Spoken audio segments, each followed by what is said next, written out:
જેનું અન્ન ખાતા હોઈએ તેનું ઋણ ન ભૂલવું જોઈએ। આ શબ્દો છે જેતપુરના ખેડૂતોના।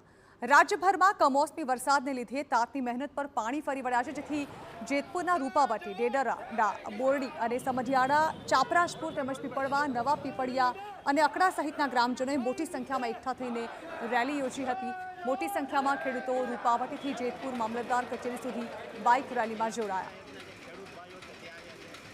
આ સરકાર એ હંમેશા ખેડૂતથી ચિંતિત છે, તો અમારું પણ રજૂઆત છે કે જે નુકસાન થયું છે તેની ત્વરિત ચૂકવણી કરવામાં આવે, ખેડૂતોને યોગ્ય ન્યાય આપવામાં આવે અને જે મગફળીના ટેકાના ભાવે ખરીદી કરવાની છે તેની ઝડપથી ખરીદી શરૂ થાય, જેથી કરીને જે ખેડૂતોને માલ થયો છે તેઓના ખાતામાં પણ રૂપિયા આવતા થાય। તો મોઢે આવેલો કોળિયો છીનવાઈ ગયા બાદ હવે સરકાર લેણું માફ કરીને વહેલી તકે મગફળીના પાકની ખરીદી કરી પૂરતા ટેકાના ભાવ આપે તેવી ધરતીપુત્રોએ ગુહાર લગાવી છે।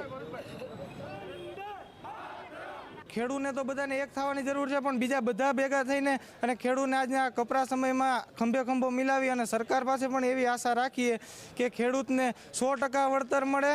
સાથે સાથે આજે જે ખેડૂતની આર્થિક પરિસ્થિતિ નબળી છે તો એની માટે તમામ ખેડૂતના દેણું માફ થાય એવી અમારી માંગ છે।